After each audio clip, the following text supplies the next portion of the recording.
11/2/71 ಇಸ್ವಿಯ ಅವ್ಯಕ್ತ ಮಹಾವಾಕ್ಯಗಳು. ಅಂತವಾಹಕ ಶರೀರದ ಮೂಲಕ ಮಾಡುವ ಸೇವೆಯ ಬಗ್ಗೆ ಬಾಬಾ ಈ ಮುರಳಿಯಲ್ಲಿ ತಿಳಿಸಿಕೊಡ್ತಾ ಇದ್ದಾರೆ.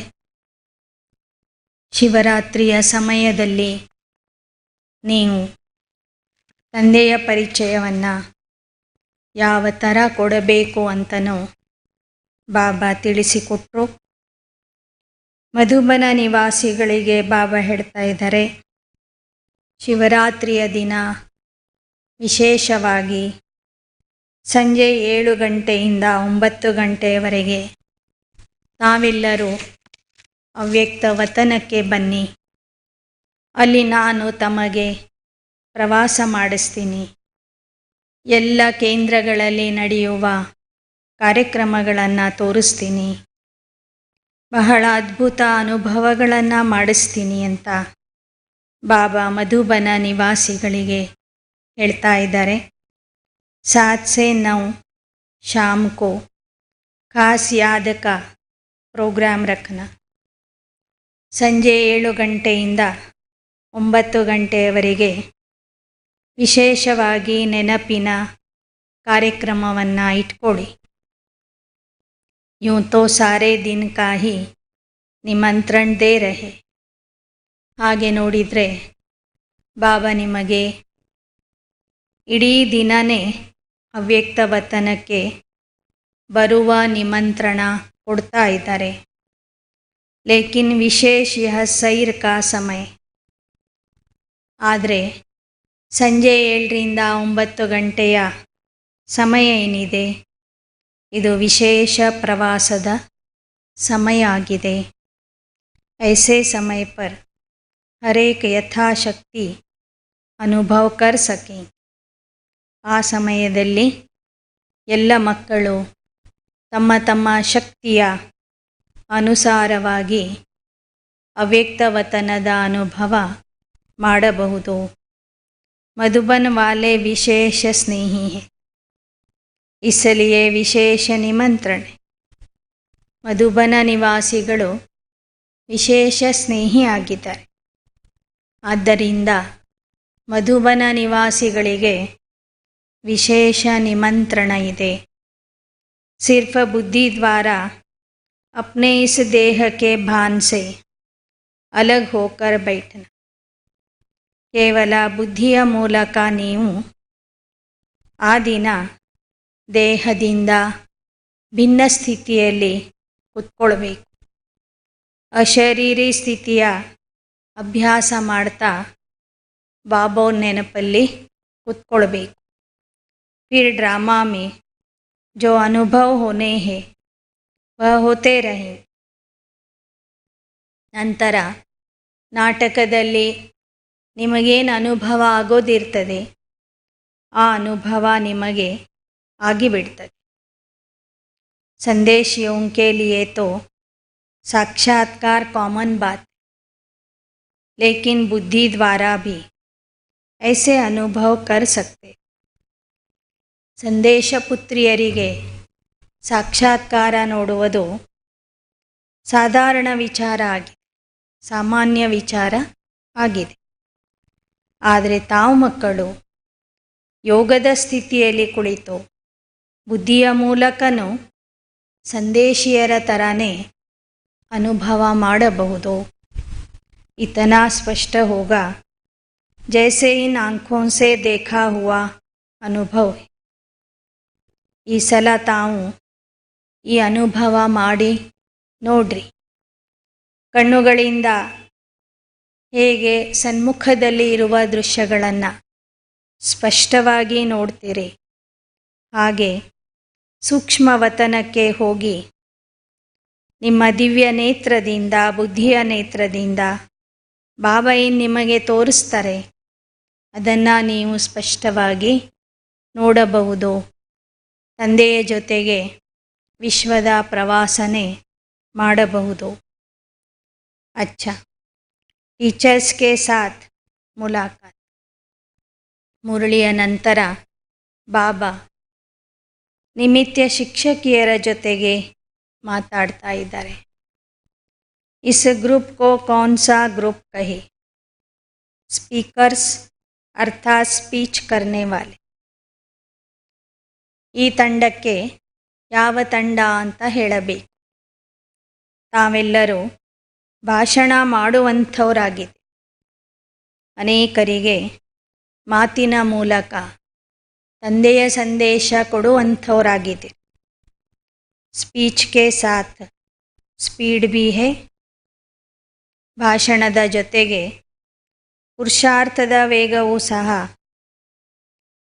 ಅಷ್ಟೇ ಫಾಸ್ಟಾಗಿ ತೀವ್ರವಾಗಿ ನಡೀತಾ ಇದೆ.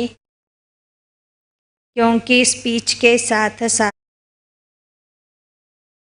स्पीड भी है, तो ऐसे स्पीच करने वाले के प्रभाव से विश्व का कल्याण हो सकता है. ಭಾಷಣ ಮಾಡುವುದರ ಜೊತೆಗೆ ನಿಮ್ಮ ಪುರುಷಾರ್ಥದ ವೇಗನೂ ಜಾಸ್ತಿ ಇತ್ತು ಅಂದರೆ ನಿಮ್ಮ ಭಾಷಣದ ಪ್ರಭಾವ ಜನರ ಮೇಲೆ ಬಹಳ ಬೇಗ ಆಗ್ತದೆ. ನಿಮ್ಮಿಂದ ವಿಶ್ವ ಕಲ್ಯಾಣದ ಕಾರ್ಯವೂ ಸಹ ಬೇಗ ಬೇಗ ಸಂಪನ್ನ ಆಗ್ತದೆ. अगर स्पीड के बिना स्पीच है तो विश्व का कल्याण होना ಮುಷ್ಕಿಲ್ ಹೋ ಜಾತ. ಪುರುಷಾರ್ಥದ ವೇಗ ಕಡಿಮೆ ಇತ್ತು ಅಂದರೆ ನಿಮ್ಮ ಭಾಷಣದ ಪ್ರಭಾವ ಹೆಚ್ಚಿನ ಪ್ರಮಾಣದಲ್ಲಿ ಕಾಣೋದಿಲ್ಲ. ವಿಶ್ವ ಕಲ್ಯಾಣ ಆಗುವುದು ಕಷ್ಟ ಆಗಿಬಿಟ್ಟು. ನೀವೇನು ಭಾಷಣ ಮಾಡ್ತೀರಿ ಅದರ ಜೊತೆಗೆ ಪುರುಷಾರ್ಥದ ವೇಗನೂ ಜಾಸ್ತಿ ಇರಬೇಕು. ಜ್ಞಾನದ ಜೊತೆಗೆ ಯೋಗ ಧಾರಣೆನೂ इरबेक. तो ऐसे कहे कि यह स्पीच और स्पीड में चलने वाले ग्रुप. ಅದಕ್ಕಾಗಿ ಬಾಬಾ ಹೇಳ್ತಿದ್ದಾರೆ, ಈ ತಂಡದವರು ಭಾಷಣದ ಜೊತೆಗೆ ತೀವ್ರಗತಿಯ ಪುರುಷಾರ್ಥ ಮಾಡುವಂತಹ ತಂಡದವರು ಆಗಿದ್ದಾರೆ. जिन्हों की स्पीच भी पावरफुल, स्पीड भी पावरफुल है, उनको कहते हैं विश्व कल्याणकारी.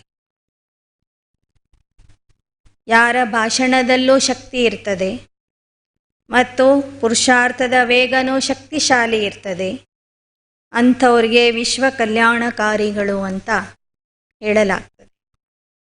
ಮಾಸ್ಟರ್ ದುಃಖಹರ್ತ ಸುಖಕರ್ತ. ಮತ್ತು ಅವರಿಗೆ ಮಾಸ್ಟರ್ ದುಃಖಹರ್ತ ಸುಖಕರ್ತ ಅಂತನೂ ಹೇಳಲಾಗ್ತದೆ. तो ऐसे कार्य में लगे हुए हो. ಹಾಗಾದರೆ ಇಂತಹ ಕಾರ್ಯದಲ್ಲಿ ನೀವು ತೊಡಗಿದ್ದೀರಾ?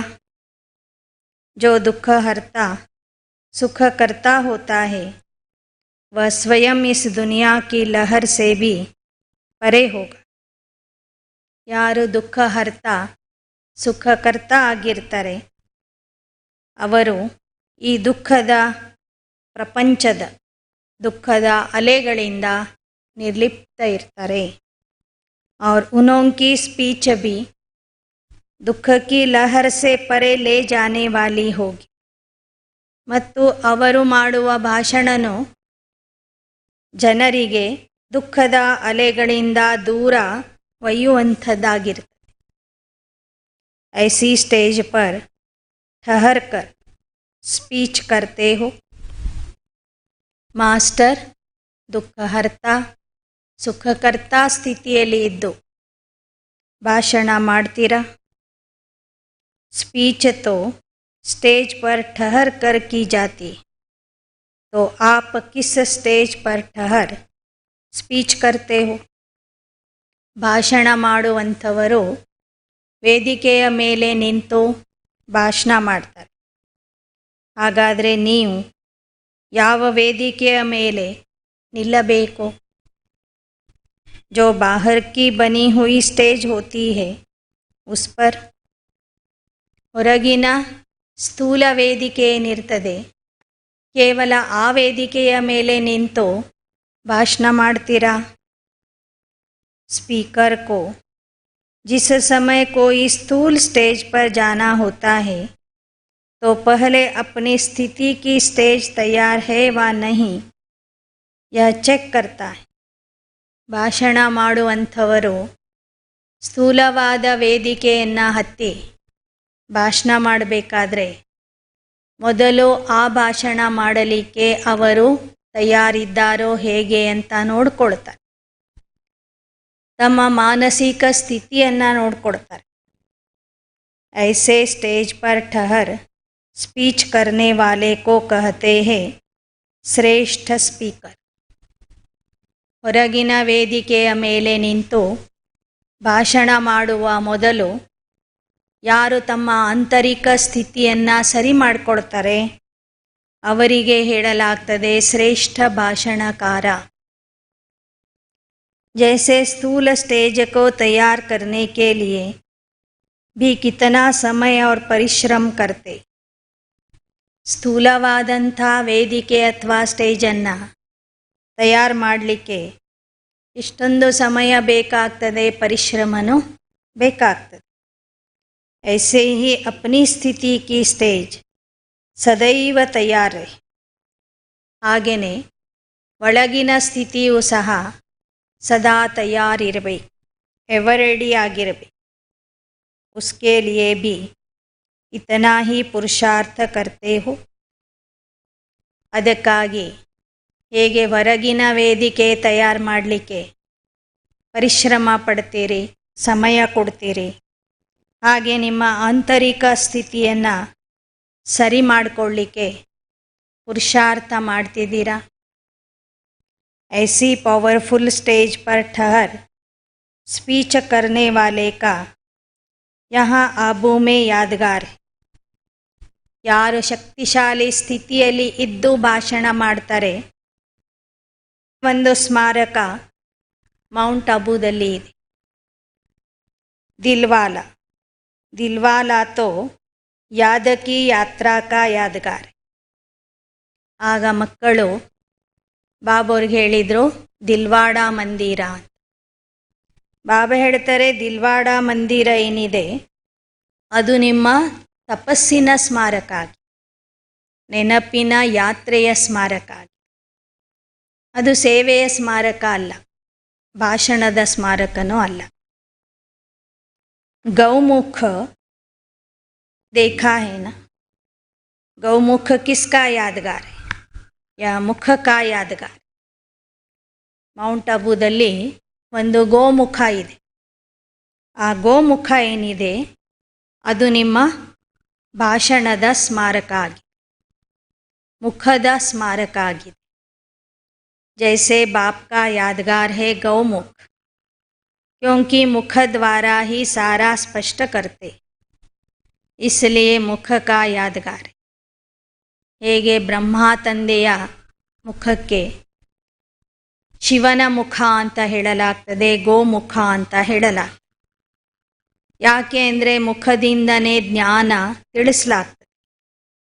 ಹಾಗೆ ನೀವು ಮಕ್ಕಳು ಸಹ ನಿಮ್ಮ ಮುಖದಿಂದ ಬಾಯಿಂದ ಪರಮಾತ್ಮನ ಪರಿಚಯ ಕೊಡುವಂತಹ ಸೇವೆಯ ಯಾದಗಾರಾಗಿದೆ ಗೋಮುಖ. इसलिए ಮುಖ ಕಾ ಯಾದಗಾರ್. ನಿಮ್ಮ ಮುಖದಿಂದನೇ ನೀವು ಭಾಷಣ ಮಾಡ್ತೀರಿ, ಜ್ಞಾನವನ್ನು ಸ್ಪಷ್ಟವಾಗಿ ತಿಳಿಸ್ತೀರಿ. ಆದ್ದರಿಂದ ಮೌಂಟ್ ಅಬೂದಲ್ಲಿ ಗೋಮುಖ ಏನಿದೆ ಅದು ನಿಮ್ಮ ಮುಖದ ಸ್ಮಾರಕ ಆಗಿದೆ. ಸ್ಪೀಕರ್ ಕಾ ಭಿ ಕಾಮ್ ಮುಖ ಸೆ, ಲೇಕಿನ್ ಐಸೆ ಜೋ श्रेष्ठ स्टेज पर ठहर कर स्पीच करते. ಭಾಷಣಕಾರರ ಕೆಲಸ ಮುಖದಿಂದ ನಡೀತದೆ. ಆದರೆ ಮುಖದಿಂದ ಭಾಷಣ ಮಾಡುವಾಗ ಶ್ರೇಷ್ಠ ಸ್ಥಿತಿಯಲ್ಲಿ ಇದ್ದು ನೀವು ಭಾಷಣ ಮಾಡಬೇಕು. ಸದೈವ ಎವರ್ ರೆಡಿ ಸ್ಟೇಜ್. ಜ್ಞಾನ ಹೇಳಲಿಕ್ಕೆ ಸದಾ ಎವರ್ ರೆಡಿ ಆಗಿರ್ಬೇಕು. ನೀವು 2 ದಿನ ಮುಂಚೆ ಹೇಳ್ರಿ, 8 ದಿನ ಮುಂಚೆ ಹೇಳ್ರಿ ಅನ್ಬಾರ್ದು. 5 ನಿಮಿಷ ಮುಂಚೆ ನೀವು ಇಂಥ ಭಾಷಣ ಮಾಡಬೇಕು ಅಂತ ಹೇಳಿಬಿಟ್ರೆ ಅದಕ್ಕೆ ತಯಾರಾಗಿಬಿಡಬೇಕು ಅಂತಾರೆ ಬಾಬಾ. ऐसे नहीं कि समय पर तैयारी करनी पड़े. ಸಮಯ ಬಂದಾಗ ರೆಡಿ ಆಗೋದಲ್ಲ, ಎಲ್ಲ ವಿಷಯಗಳನ್ನು ಮೊದಲೇ ರೆಡಿ ಮಾಡ್ಕೊಂಡಿರ್ಬೇಕು. एवर रेडी स्टेज होने से जो प्रभाव होता है बहुत अच्छा पड़ता. ಎವರ್ ರೆಡಿ ಸ್ಥಿತಿಯಲ್ಲಿ ಇದ್ದು ನೀವೇನು ಮಾತಾಡ್ತೀರಿ ಅದರ ಪ್ರಭಾವ ಬಹಳ ಒಳ್ಳೆಯ ಪ್ರಭಾವ ಕಾಣಿಸ್ತದೆ. ಸಭೆಯಲ್ಲಿ ಅನೇಕ ಅತಿಥಿಗಳು ಬಂದಿರ್ತಾರೆ. ಅವರ ಮಾತುಗಳನ್ನು ಕೇಳಿ ಅದರ ಪ್ರತಿಯಾಗಿ ನೀವು ಮಾತಾಡಿದರೆ, ಎವರ್ ರೆಡಿಯಾಗಿ ಅವರ ಮಾತುಗಳಿಗೆ ಪ್ರತಿ ಉತ್ತರ ಕೊಡುವ ಥರ ನೀವು ಮಾತಾಡಿದರೆ ಅದರ ಪ್ರಭಾವ ಬಹಳ ಚೆನ್ನಾಗಿ ಜನರ ಮೇಲೆ ಬೀಳುತ್ತದೆ. ಇಸ್ಲಿಯೇ ಪೂಛಾ ಈ ಪ್ರಭಾವಶಾಲಿ ಹೋ. ಅದಕ್ಕಾಗಿ ಬಾಬಾ ಕೇಳ್ತಾ ಇದ್ದಾರೆ, ಪ್ರಭಾವಶಾಲಿಗಳು ಆಗಿದ್ದೀರಾ? ಇಸ್ ಗ್ರೂಪ್ ಕೋ ಪ್ರಭಾವಶಾಲಿ ಗ್ರೂಪ್ ಕಹೆ. ಈ ತಂಡಕ್ಕೆ ಪ್ರಭಾವಶಾಲಿ ಭಾಷಣ ಮಾಡುವಂಥವರ ತಂಡ ಅಂತ ಹೇಳಬಹುದೇ? ಸಭಿ ಸರ್ಟಿಫಿಕೇಟ್ ದೇಂಗೆ. ಎಲ್ಲರೂ ಸರ್ಟಿಫಿಕೇಟ್ ಕೊಡ್ತೀರಾ? ಅಚ್ಛಾ ಗ್ರೂಪ್. ಆಗ ಅಲ್ಲಿರ್ತಕ್ಕಂತಹ ದಾದಿಯವರು ಹೇಳಿದರು, ಇದು ಬಹಳ ಒಳ್ಳೆ ಗ್ರೂಪ್ ಇದೆ ಅಂತ. ಅಗರ್ ಆಪ್ ಸರ್ಟಿಫಿಕೇಟ್ ದೇತಿ ಹೋ तो फिर यह सर्व को ಸ್ಯಾಟಿಸ್ಫೈ कराने वाले भी होंगे.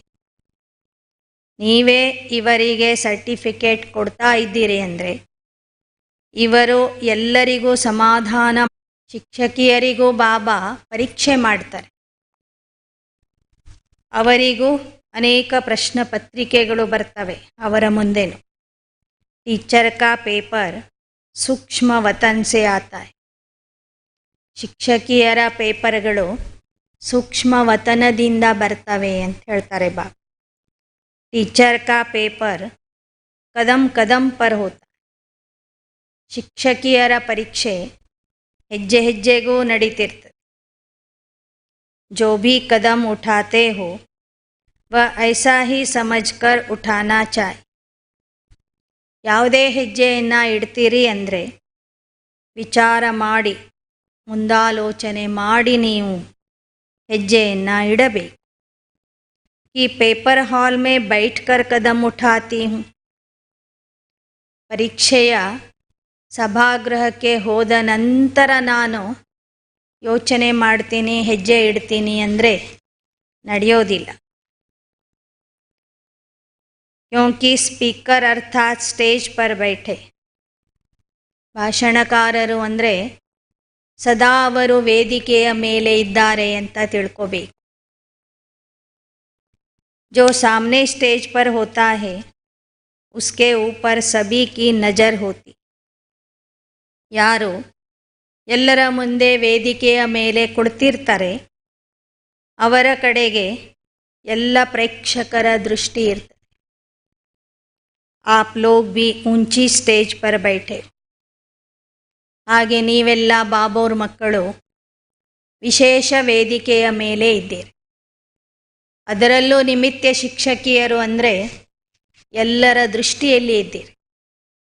ವಿಶೇಷ ವೇದಿಕೆಯ ಮೇಲೆ ಇನ್ನೊಂದು ವಿಶೇಷ ವೇದಿಕೆ ಇದೆ, ಅದರ ಮೇಲೆ ನೀವಿದ್ದೀರಿ. ಉನ್ನತ ವೇದಿಕೆಯ ಮೇಲೆ ಇದ್ದೀರಿ. ಅನೇಕ ಆತ್ಮಾओं की निगाह आप लोगों के कदम. ಅನೇಕ ಆತ್ಮರ ದೃಷ್ಟಿ ನಿಮ್ಮ ಹೆಜ್ಜೆಗಳ ಮೇಲೆ ಇದೆ, ಅಂದರೆ ನಿಮ್ಮ ಕರ್ಮಗಳ ಮೇಲೆ ಇದೆ. ಅನೇಕರು ನಿಮ್ಮ ಕರ್ಮಗಳನ್ನು, ಚಲನೆ ವಲನೆಯನ್ನು ಗಮನಿಸ್ತಾ ಇರ್ತಾರೆ. ಅಗರ್ ಏಕ ಕದಂ ಭಿ ಢೀಲಾ ವ ಕುಛ್ ಭಿ ನೀಚೆ ऊपर उठता है तो ಅನೇಕ आप लोगों को फॉलो करें.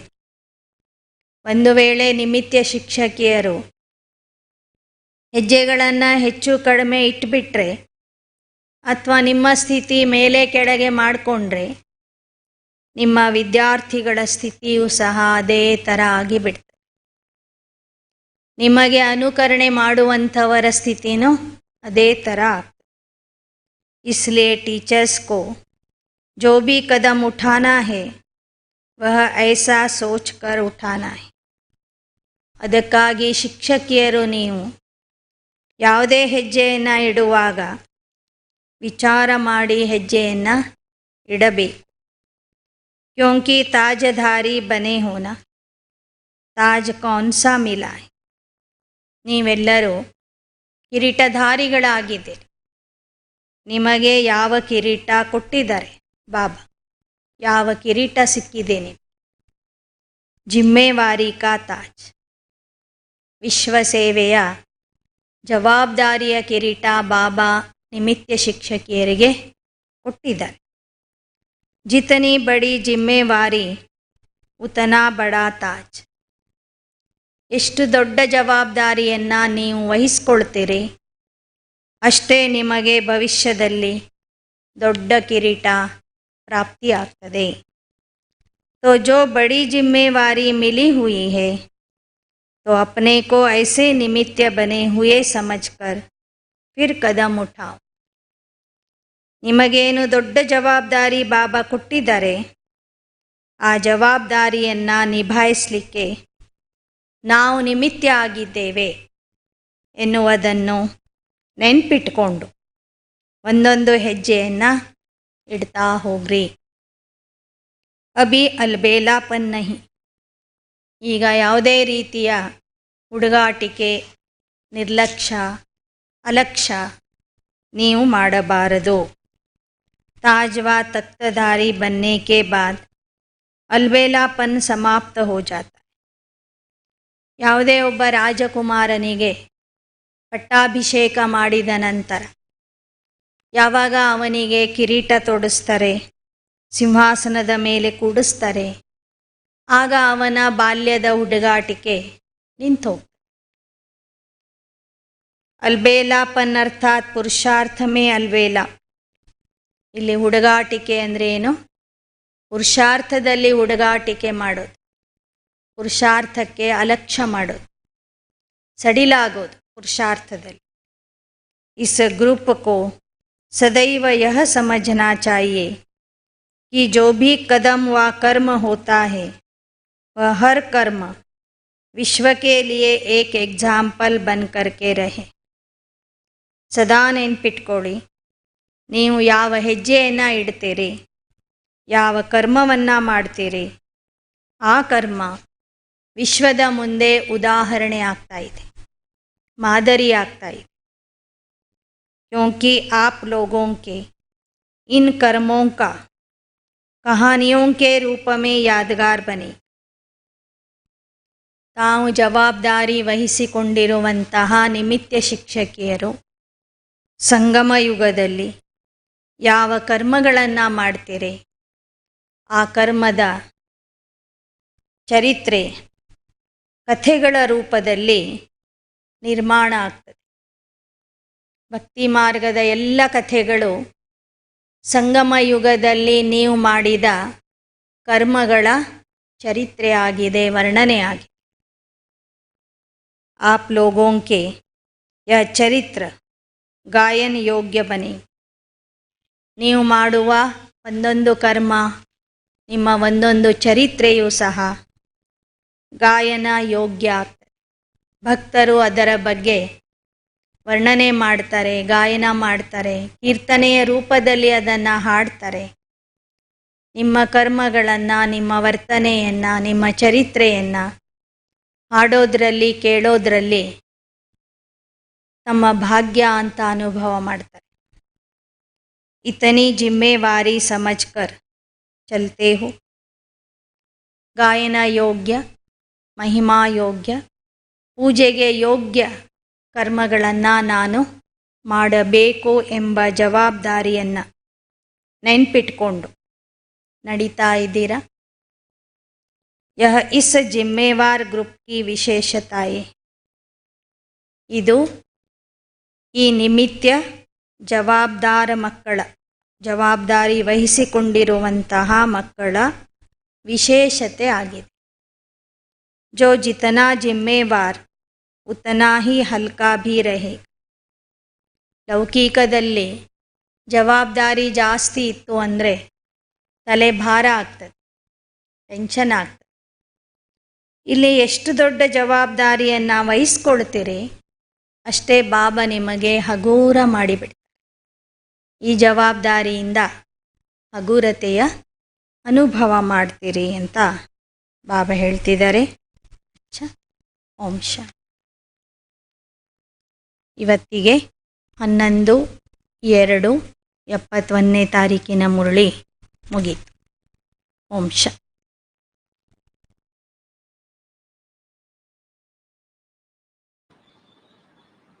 ತಂದೆಯ ಸಮಾನ ಮಾಸ್ಟರ್ ಗುಣಸಾಗರ ಆಗಿದ್ದೇನೆ.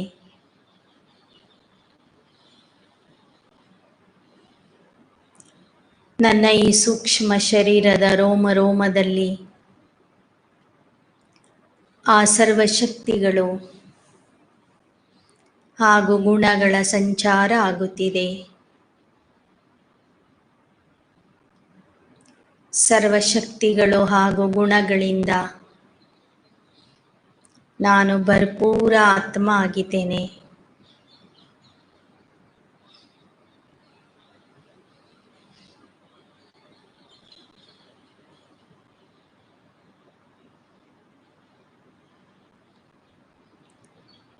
ತಂದೆಯನ್ನು ಪ್ರತ್ಯಕ್ಷ ಮಾಡುವುದಕ್ಕಾಗಿ ನಾನು ಫರಿಷ್ಠಾ ಆತ್ಮ ಬಾಪ್ ದಾದಾರವರ ಜೊತೆಗೆ ಸೃಷ್ಟಿಯ ಗ್ಲೋಬಿನ ಮೇಲೆ ಬಂದು ನಿಂತಿದ್ದೇನೆ. ನನಗಿಂತ ಸ್ವಲ್ಪ ಮೇಲೆ ಅವ್ಯಕ್ತ ಬಾಪ್ ದಾದಾರವರು ಸಹ ಫರಿಷ್ಠಾ ರೂಪದಲ್ಲಿ ನಿಂತಿದ್ದಾರೆ. ಅವರಿಂದ ಸರ್ವಶಕ್ತಿಗಳ ಹಾಗೂ ಗುಣಗಳ ಪ್ರವಾಹವನ್ನು ಸ್ವೀಕರಿಸುತ್ತಾ ನಾನು ಇಡೀ ಜಗತ್ತಿಗೆ ತಂದೆ ಕೊಡುವ ಸರ್ವಶಕ್ತಿಗಳ ಆಸ್ತಿ, ಜ್ಞಾನದ ಆಸ್ತಿ, ಗುಣಗಳ ಆಸ್ತಿಯನ್ನು ಸಕಲ ಜೀವಾತ್ಮರಿಗೆ ಹಂಚುತ್ತಿದ್ದೇನೆ.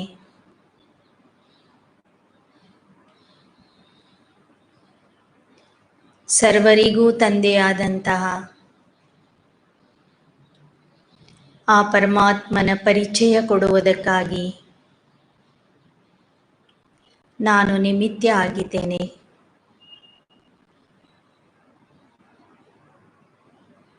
ಸಂಗಮ ಯುಗದಲ್ಲಿ ನನಗೆ ಸಿಕ್ಕಿರುವ ಪರಮಾತ್ಮ ತಂದೆಯ ಪ್ರೀತಿ ಹಾಗೂ ಸರ್ವ ಖಜಾನೆಗಳು ಸ್ವರ್ಗದ ಜನ್ಮಸಿದ್ಧ ಅಧಿಕಾರ ಎಲ್ಲ ಜೀವಾತ್ಮರಿಗೂ ಸಿಗಲಿ ಎಂದು ನಾನು ಶುಭ ಸಂಕಲ್ಪ ಮಾಡುತ್ತಿದ್ದೇನೆ. ಆ ಶುಭ ಸಂಕಲ್ಪದ ತರಂಗಗಳು, ಪ್ರಕಂಪನಗಳು ಎಲ್ಲರಿಗೂ ಹೋಗಿ ತಲುಪುತ್ತಿವೆ.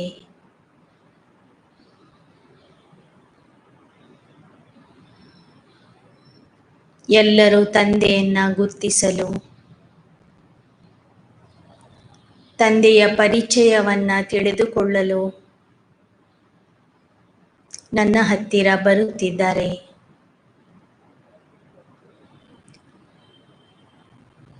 ನನ್ನ ಸಂಕಲ್ಪ, ಶಬ್ದ,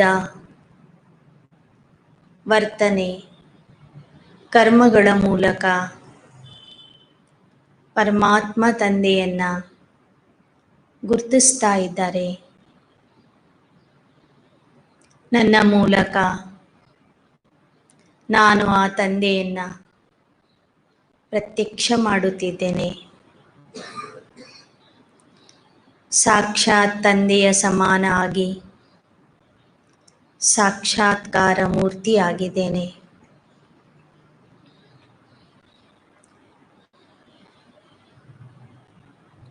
ನನ್ನ ಈ ಸೇವೆಯನ್ನು ನೋಡಿ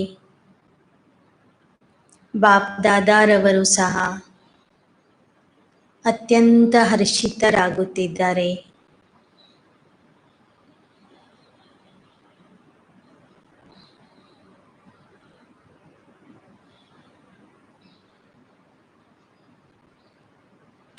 ನಾನು ಆ ತಂದೆಗೆ ವಚನ ಕೊಡುತ್ತಿದ್ದೇನೆ.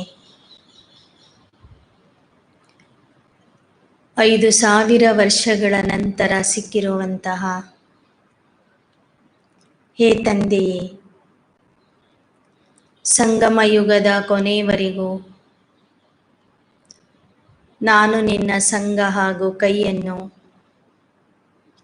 ಯಾವತ್ತೂ ಬಿಡೋದಿಲ್ಲ. ಸದಾ ನಿನ್ನ ಆಜ್ಞಾಪಾಲಕ, ಸೇವಾಧಾರಿ ಬಾಲಕ ಆಗಿ ಇರುತ್ತೇನೆ.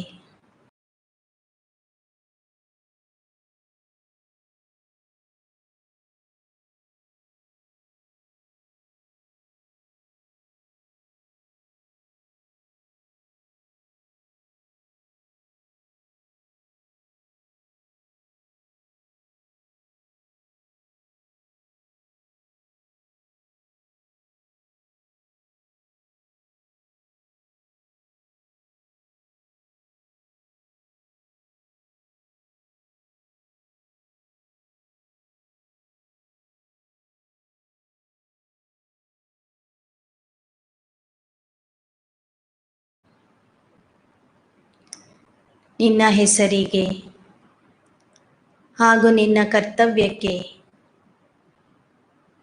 ಕೀರ್ತಿ ತರುವಂತಹ ಕೆಲಸವನ್ನೇ ಮಾಡುತ್ತೇನೆ.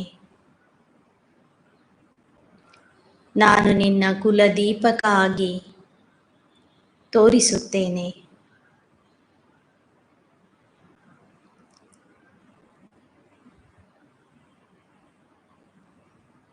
ನೀನು ನನ್ನ ಮೇಲೆ ಇಟ್ಟಿರುವ ಭರವಸೆಯನ್ನು, ಆಶೆಗಳನ್ನು ನಾನು ಪೂರ್ಣ ಮಾಡಿ ತೋರಿಸುತ್ತೇನೆ. ನಿನ್ನ ಆಶೆಯ ದೀಪಕ ಆಗುತ್ತೇನೆ. ವಿಶ್ವಕ್ಕೆ ನಿನ್ನ ಪರಿಚಯ ಕೊಡುವಂತಹ, ಜ್ಞಾನದ ಬೆಳಕನ್ನು ಕೊಡುವಂತಹ ವಿಶ್ವದೀಪಕ ಆಗುತ್ತೇನೆ. ತಂದೆಯ ಕೈ ಹಿಡಿದು ದೃಢ ಸಂಕಲ್ಪ ಮಾಡುತ್ತಾ ಮತ್ತೆ ತಂದೆಯ ಜೊತೆಗೆ ಸೂಕ್ಷ್ಮವತನಕ್ಕೆ ಹೋಗಿರಿ.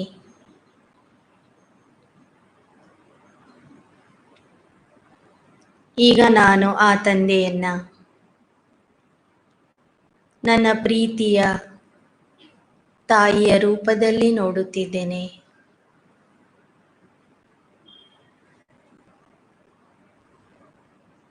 ತಂದೆ ನೀನು, ತಾಯಿ ನೀನು, ಬಂಧು ನೀನು, ಬಳಗ ನೀನು ಎಂದು ಯಾರನ್ನ ಕುರಿತು ಮಹಿಮೆ ಮಾಡಿದರು, ಗುಣಗಾಯನ ಮಾಡಿದರು, ಆ ಪರಮಾತ್ಮನೇ ಸ್ವತಃ ನನಗೆ ತಾಯಿಯ ರೂಪದಲ್ಲಿ ಸಿಕ್ಕಿದ್ದಾರೆ.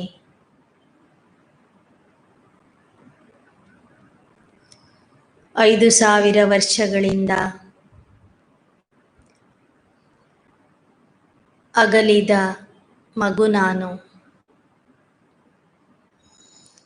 ಈಗ ನನ್ನ ಸನ್ಮುಖದಲ್ಲಿ ಆ ತಾಯಿಯನ್ನ ನೋಡುತ್ತಿದ್ದೇನೆ. ಆ ತಾಯಿಯೂ ಸಹ ನನಗೆ ಬ್ರಹ್ಮಾರವರ ನಯನಗಳ ಮೂಲಕ ಮಮತೆಯ ದೃಷ್ಟಿಯಿಂದ, ವಾತ್ಸಲ್ಯದ ದೃಷ್ಟಿಯಿಂದ, ಪ್ರೀತಿಯ ದೃಷ್ಟಿಯಿಂದ ನೋಡುತ್ತಿದ್ದಾಳೆ. ಅಗಲಿದ ತಾಯಿ ಹಾಗೂ ಮಗುವಿನ ಈ ದೃಷ್ಟಿಯ ಮಿಲನ ಇಷ್ಟೊಂದು ಸುಂದರವಾಗಿದೆ.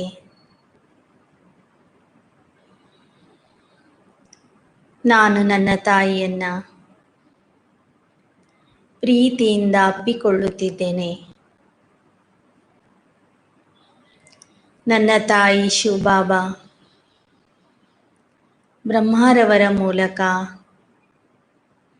ನನ್ನ ಮಸ್ತಕವನ್ನು ಚುಂಬಿಸುತ್ತಿದ್ದಾರೆ.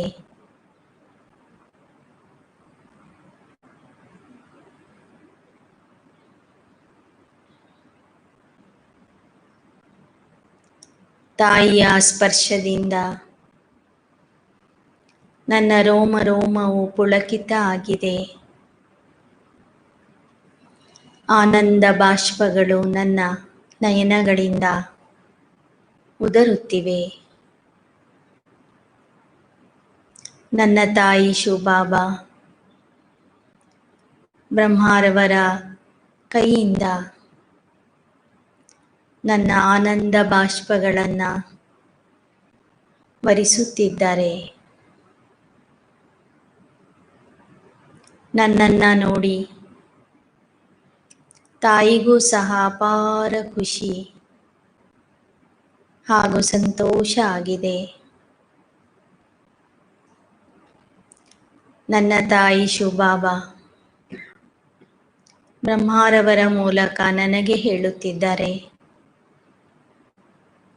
ಮಗು, ನಿನಗೆ ನನ್ನ ಮೇಲೆ ಎಷ್ಟು ಪ್ರೀತಿ ಇದೆಯೋ ಅದಕ್ಕಿಂತ 1000ದಷ್ಟು ಹೆಚ್ಚಿನ ಪ್ರೀತಿ ನನಗೆ ನಿನ್ನ ಮೇಲೆ ಇದೆ. ಈ ಮಾತನ್ನ ಹೇಳುತ್ತಾ ನನ್ನ ತಾಯಿ ಶಿವಬಾಬಾ ಬ್ರಹ್ಮರವರ ಮೂಲಕ ನನಗೆ ಪ್ರೀತಿಯಿಂದ ಅಪ್ಪಿಕೊಳ್ಳುತ್ತಿದ್ದಾರೆ.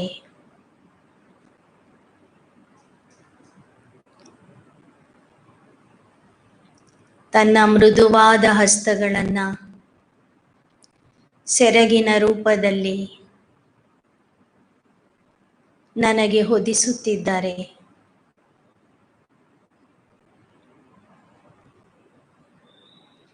ಆ ತಾಯಿಯ ಮಡಿಲಲ್ಲಿ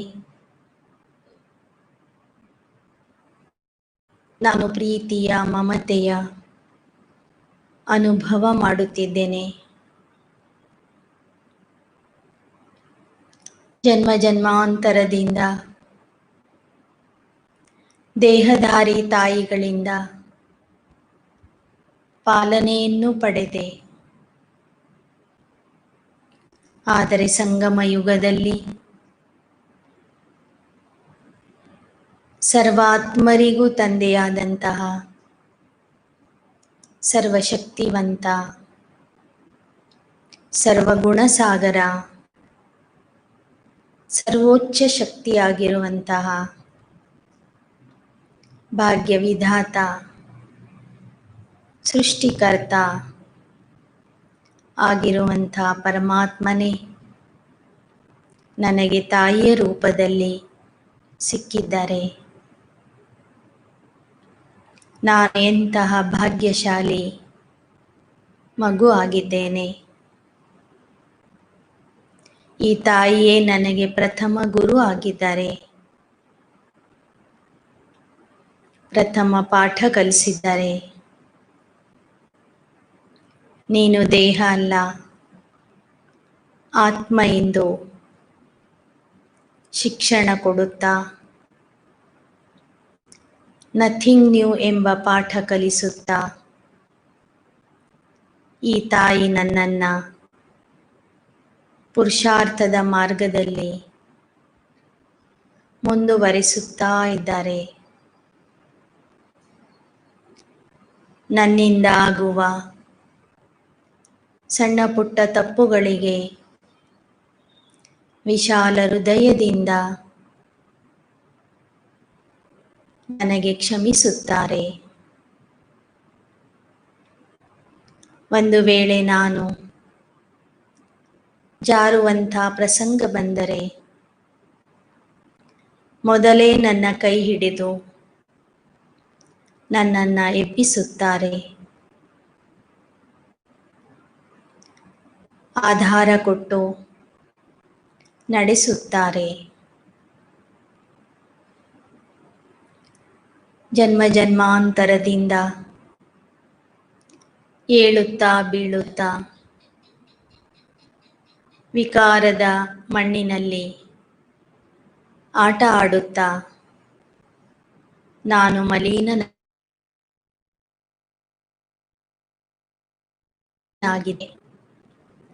ನನ್ನ ತಾಯಿ ಶಿವಬಾಬಾ ಅದನ್ನ ಗಮನಿಸದೆ ನನ್ನ ಎಲ್ಲ ಅವಗುಣಗಳ ಸಹಿತವಾಗಿ ನನ್ನನ್ನು ಅಪ್ಪಿಕೊಂಡಿದ್ದಾರೆ. ಪ್ರತಿದಿನ ಜ್ಞಾನ ಜಲದಿಂದ ನನಗೆ ಸ್ನಾನ ಮಾಡಿಸುತ್ತಾರೆ. ದಿವ್ಯ ಗುಣಗಳಿಂದ ನನಗೆ ಶೃಂಗಾರ ಮಾಡುತ್ತಾರೆ. ಮತ್ತೆ ಮತ್ತೆ ಮಣ್ಣಿನಲ್ಲಿ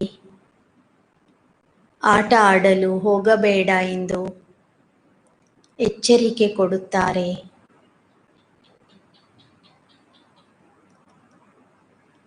ತನಗಾಗಿ ಏನನ್ನೂ ಸಹ ಬಯಸುವುದಿಲ್ಲ. ತನ್ನ ನಿದ್ದೆ ಊಟವನ್ನ ಬಿಟ್ಟು ಇಡೀ ದಿನ ನನ್ನ ಸೇವೆಯಲ್ಲಿ ಉಪಸ್ಥಿತರಾಗಿರುತ್ತಾರೆ. ನನಗೆ ಪ್ರತಿದಿನ ಪ್ರೀತಿಯ ಬ್ರಹ್ಮ ಭೋಜನ ಮಾಡಿಸುತ್ತಾರೆ. ನನ್ನ ಎಲ್ಲ ಅವಶ್ಯಕತೆಗಳನ್ನು ಪೂರೈಸುತ್ತಾರೆ. ನನ್ನ ತಾಯಿ ತಾನು ಎಂದೂ ಊಟ ಮಾಡೋದಿಲ್ಲ, ಆದರೆ ಪ್ರತಿನಿತ್ಯ ನನಗೆ ಉಣ್ಣಿಸುತ್ತಾರೆ. ಜ್ಞಾನ ಅಮೃತವನ್ನ ಕೊಡುತ್ತಾರೆ. ಜ್ಞಾನದ ಹಾಲನ್ನು ಕುಡಿಸುತ್ತಾ ನನ್ನನ್ನು ಶಕ್ತಿಶಾಲಿಯಾಗಿ ಮಾಡುತ್ತಿದ್ದಾರೆ. ಆ ತಾಯಿಗೆ ವಚನ ಕೊಡಿ.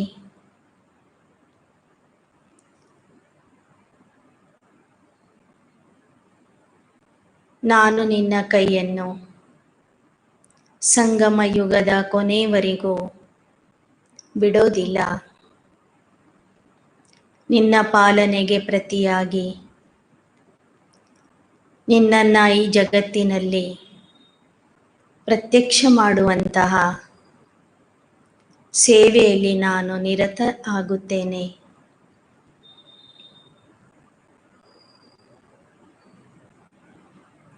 ನೀನು ಹೇಳುವ ಹಾಗೆ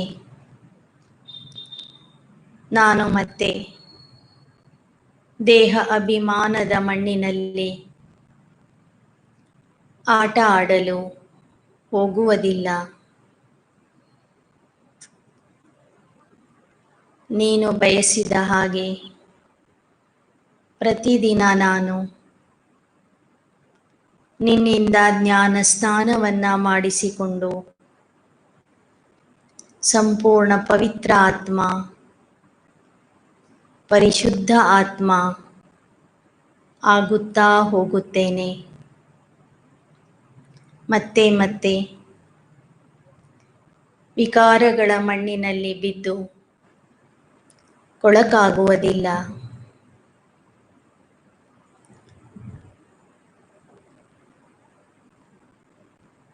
ನನಗಾಗಿ ನೀನು ಮಾಡುತ್ತಿರುವ ಸೇವೆಗೆ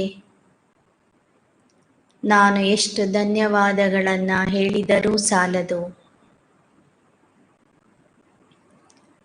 ನಾನು ಸದಾ ನಿನ್ನ ಆಜ್ಞಾಪಾಲಕ, ಸುಪುತ್ರ, ಪ್ರೀತಿಯ ಮಗುವಾಗಿ ಇರುತ್ತೇನೆ.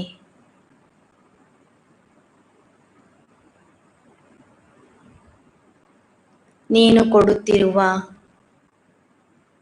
ತಾಯಿಯ ಸ್ನೇಹ, ಪ್ರೀತಿ, ವಾತ್ಸಲ್ಯವನ್ನು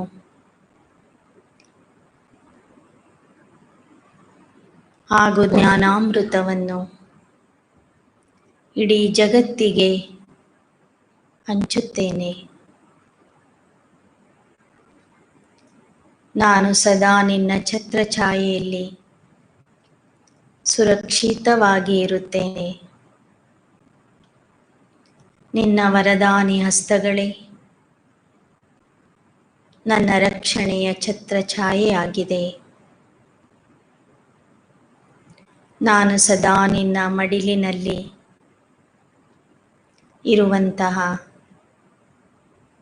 ನಿನ್ನ ಜೊತೆಗೇ ಇರುವಂತಹ ಪ್ರೀತಿಯ ಮಗು ಆಗಿದ್ದೇನೆ. ನಿನ್ನ ಸುಪುತ್ರ ಆಗಿ ನಿನ್ನ ಹೆಸರಿಗೆ ಕೀರ್ತಿ ತರುವಂತಹ ಕೆಲಸವನ್ನೇ ನಾನು ಮಾಡುತ್ತೇನೆ.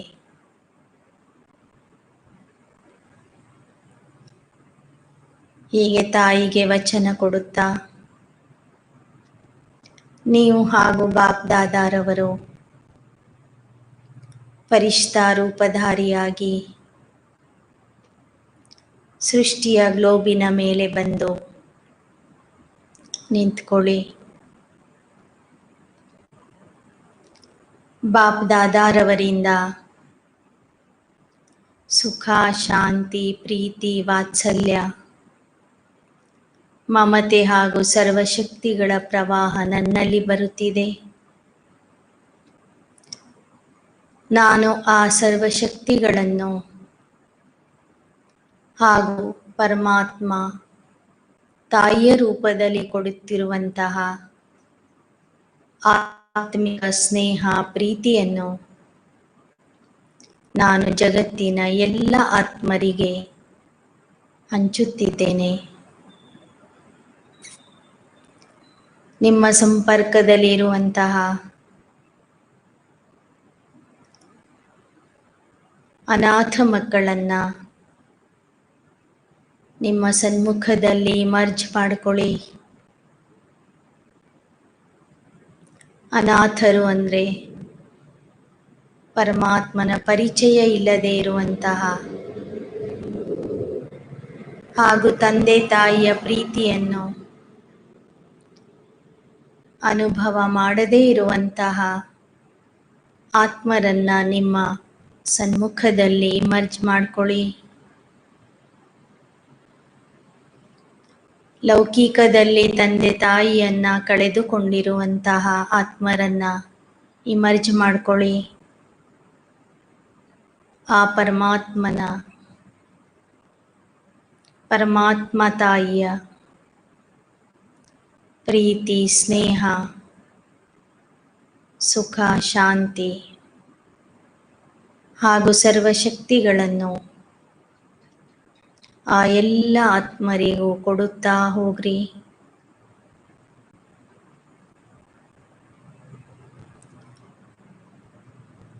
ಅನುಭವ ಮಾಡ್ರಿ.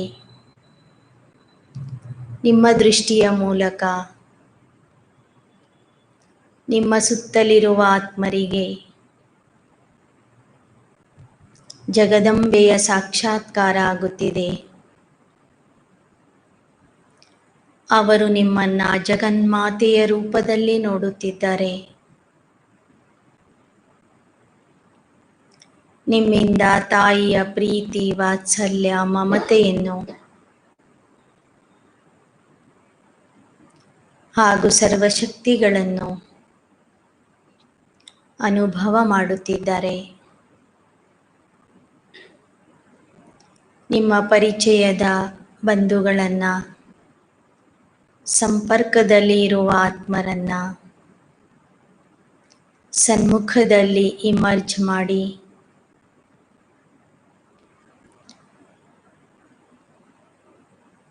ನೀವು ತಂದೆಯಿಂದ ಪಡೆದುಕೊಳ್ಳುತ್ತಿರುವ ಆ ಸರ್ವಶಕ್ತಿಗಳನ್ನು, ಪ್ರೀತಿ, ವಾತ್ಸಲ್ಯ, ಮಮತೆಯನ್ನು ನಿಮ್ಮ ದೃಷ್ಟಿಯ ಮೂಲಕ ಎಲ್ಲರಿಗೂ ಕೊಡುತ್ತಾ ಹೋಗ್ರಿ. ಒಬ್ಬೊಬ್ಬರನ್ನೇ ನೋಡುತ್ತಾ ಆ ಪ್ರವಾಹ ಎಲ್ಲರಲ್ಲಿಯೂ ಹರಡಿಸುತ್ತಾ ಹೋಗ್ರಿ. ಒಂದೆರಡು ಕ್ಷಣ ಅದೇ ಅನುಭವದಲ್ಲಿ ನಾವು ಸ್ಥಿತ ಆಗೋಣ.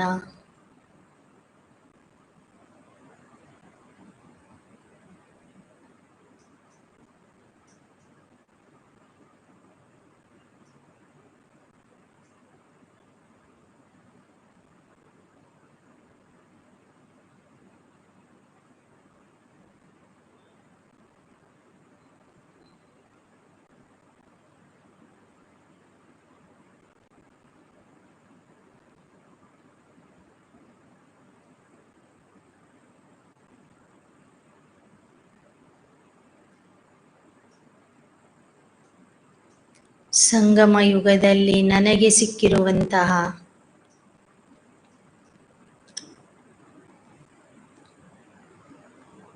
ಪರಮಾತ್ಮನ ತಾಯಿ ಸ್ವರೂಪದ ಪ್ರೀತಿ ಎಲ್ಲ ಆತ್ಮರಿಗೂ ಸಿಗಲಿ ಎಂಬ ಶುಭ ಭಾವನೆಯೊಂದಿಗೆ ಇಂದಿನ ಯೋಗಾಭ್ಯಾಸ ಇಲ್ಲಿಗೆ ಮುಗಿಸೋಣ. ಓಂ ಶಾಂತಿ ಶಾಂತಿ ಶಾಂತಿ.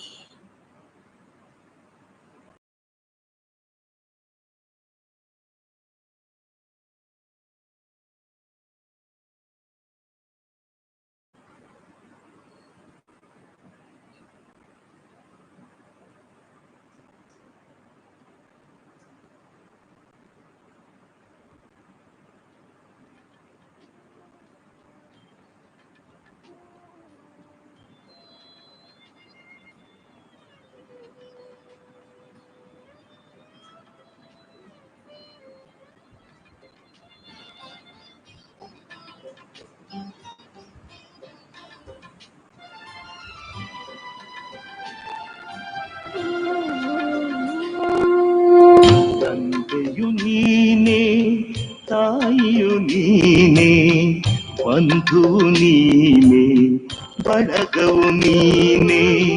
ತಂದೆಯು ನೀನೇ, ತಾಯಿಯು ನೀನೇ.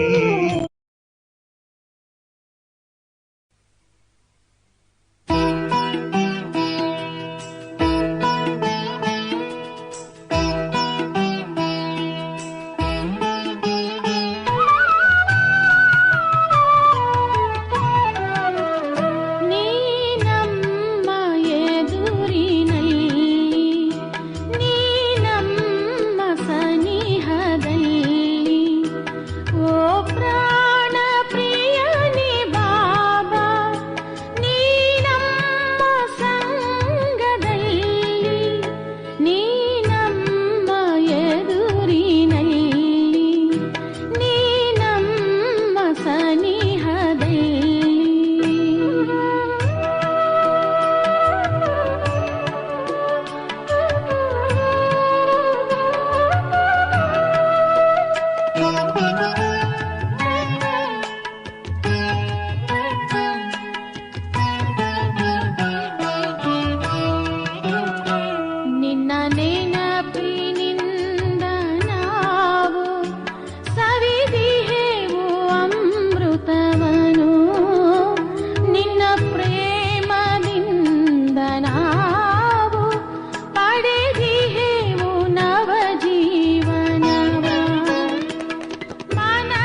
ಸನಿಹದಲ್ಲಿ